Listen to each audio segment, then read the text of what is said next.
welcome. Today we're going to be counting down the 10 best monsters from the TV anthology show Monsters. Now, in doing this list, I didn't consider whether the episodes were actually good. I did a separate review of every single episode. Some of these monsters have absolutely great costumes. The series came out in 1988. There was no CGI here. But the episode itself was really boring.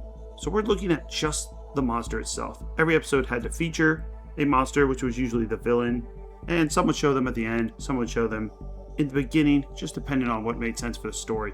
But we're going to count them down. Let's focus on the costumes. Forget about the story and acting. Who cares about that? So the 10th best monster out of this anthology show that ran for 72 episodes from 1988 to 1991 is Season 2, Episode 14 of Bed and Boar, featuring Steve Buscemi. And well, the monster is this guy right here. He's a giant anthropomorphic pig. The person in the costume does a great job of making him look menacing. They use a very large actor, and mixed with these sound effects that he makes, his horrendous voice, and the fact that he's just smashes through this set using a crowbar, snarling to try to get to Steve Buscemi and save his quote-unquote wife. It just works really well, and I was very surprised when I first watched this episode. Because if someone was to describe you, okay, the monster is going to be a guy in blue overalls with a pig mask, you would think that would come off looking really lame. But they just completely pull it off, and that's why it gets number 10. Number 9, Season 2, Episode 18, The Offering. It's really impressive in this series when they're able to create extremely large monsters. I'll do a top 10 worst after this video is done. Some of the worst monsters are going to be, well, ones that are tiny, little miniatures, ones they didn't put any effort into. But look at this giant cancer monster. Now, because this one is a large puppet, it has slime coming out of its face, and the skin texture looks realistic enough, like a giant insect. It's not a person in a costume. This thing can't move very well. So you will see it on top of this lady right here, as it uses its tongue to give people cancer. It's not the most mobile monster, but it's also impressively big and large. In fact, I think they should have used more farther away shots. You'll see some close-ups to its head.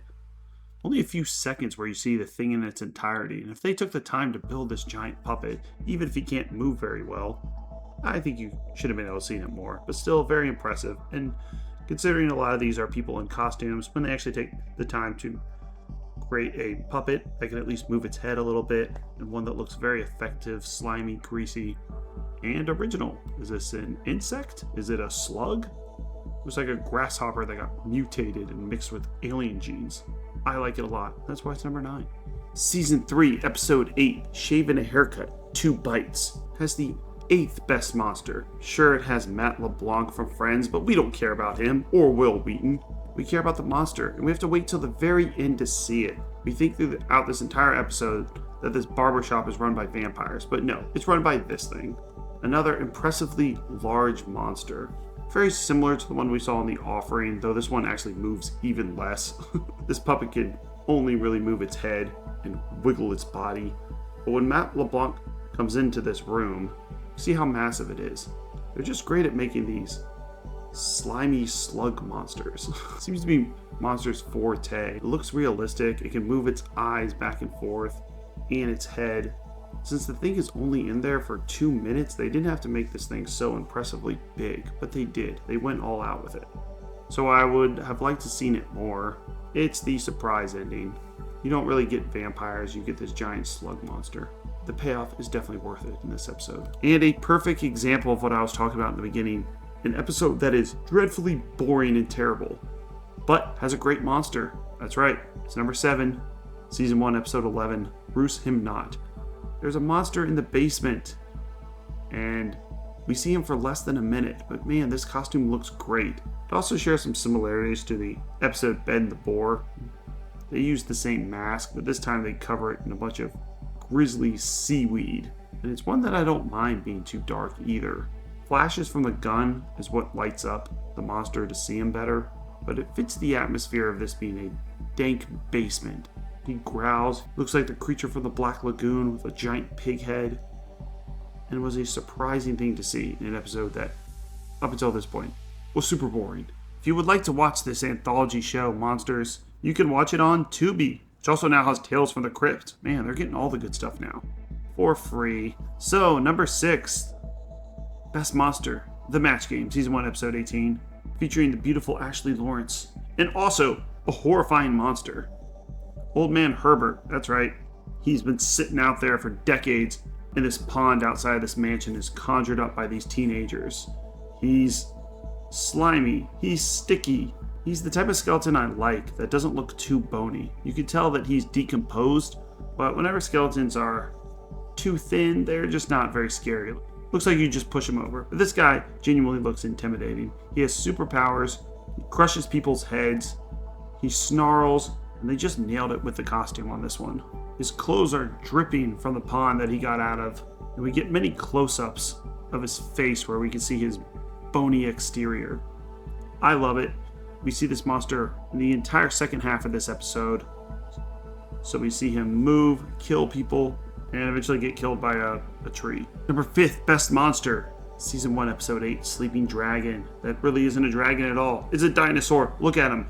I was getting flashbacks to watching, not Jurassic Park, but Carnosaur. This looks more closer to the Carnosaur monsters than the CGI of Jurassic Park. Once again, they pull it off. This one is a person in a costume. We see some shots where the dinosaur is walking around. It's supposed to be an alien from outer space. It crash landed its UFO, but come on, this thing's a dinosaur, obviously. If you shrunk a T-Rex down to a 5-foot actor, this is what you would get. But you get close-ups of the face. You have a fair amount of blood in this episode. He comes off intimidating enough. There's only one scene where he's walking where it looks a bit goofy. And overall, I like the costume design. Velociraptor meets a T-Rex in a smaller box that has sharp claws that can take your head off, and apparently is impossible to find in this laboratory. Also, he's from outer space. He might be able to shoot lasers out of his eyes. It's an interesting combination. I like it a lot. This is also a great episode that is action-packed and is one that always sticks in my mind, which is why I like Sleeping Dragon. Better than Carnosaur, but not as good as Jurassic Park. This next episode is hot and features heat wave zombies from Vietnam. Season 3, Episode 6, The Hole. And quantity sometimes overrides quality. These zombies are both a quality makeup job, using the tattered clothing of fallen Vietnam soldiers, mixed with the dirt because they come out of these walls, and skeleton faces that are still discernible. For example, they still have their teeth, but there's also a ton of them. There's not just one monster. If one of these zombies came out of the wall, it would be okay, but probably wouldn't make this list. But here you get a ton of them. There's probably like 10 extras that they had to do these costumes with. And the design is just great. Tattered clothing, because they're fallen Vietnam soldiers. Skeletons, well, because they've been buried deep underground for many years, seeking revenge on the troops that killed them, leaving dog tags behind. They're fast, menacing, and unfortunately they seem to win the day in this episode as well. Zombies, slug monsters, giant pigs, but what are we missing? Well, we're missing a killer plant episode. And lucky for us, the number 3 best monster is a killer plant. Season 1, Episode 15, The Mother Instinct. And we have the small killer plants and the giant Audrey 2 plant. Don't ever mess with the Mother Instinct.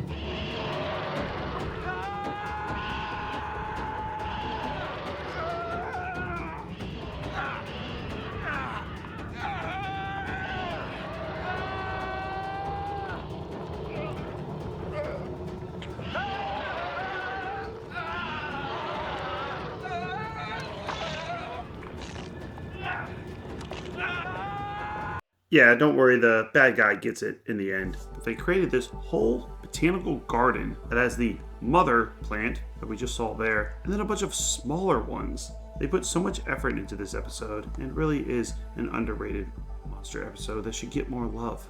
You also see these things throughout the entire time.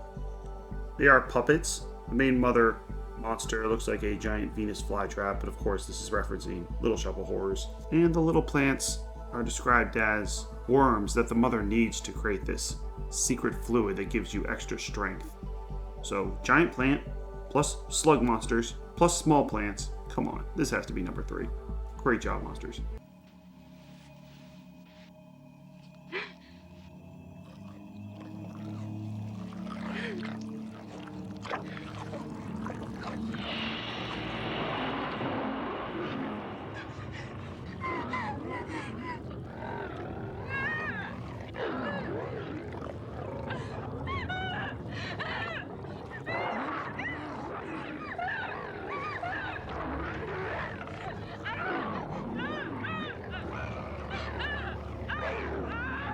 the second best monster. Season 1, Episode 10, Pillow Talk.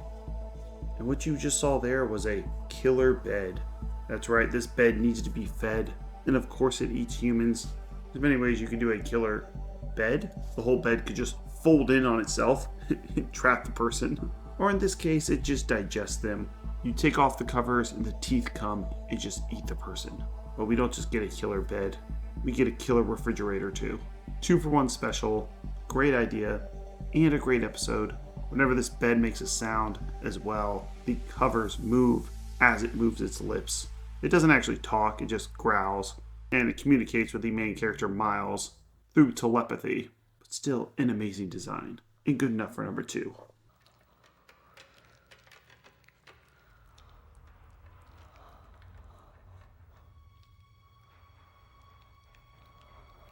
And the best monster of monsters is a spider. It's Bond of Silk. Season 2, Episode 3, newlywed couple Nash and Portia arrive in a hotel room for their honeymoon, and there's a giant spider web. So, of course, the guy jumps into it and gets eaten. Here, we get some of the close-ups, which are a puppet, and then some stop-motion animation. Right before CGI took over, this is the way you had to do it if you wanted to animate something. You'd create a miniature and just move it slowly, one bit at a time. But it never looked completely fluid. I wonder if they still use this animation, if they'd be able to do it better. It was also used in the episode Stressed Environment, where they used stop motion animation for the rats. Looking back at it now, it just looks so creepy. It doesn't move in exactly a fluid way, but its jerkiness and jankiness, I think, makes it even scarier. Sure, it's a giant spider, but it's a black widow spider. And we get to see it a lot. We get to see it eat people and wrap people up and chase this girl up a shaft before getting crushed in the elevator below. And it's just the type of technology we will never ever see again since CGI took over. I love it a lot. I'm giving Bond of Silk the best monster. Not the most creative monster, but the best one. And one of the best episodes. So next we're going to do the top 10 worst monsters. And oh, there's some bad ones. There's some little McDonald's toys and miniature goblins that look like you can just kick them with your foot, send them flying 100 feet in the air. Thanks for tuning in. We also cover other TV anthology shows like Black Mirror, Tales from the Dark Side, Are You Afraid of the Dark, Tales from the Dark Side. Like and subscribe, and we have memberships. Thank you.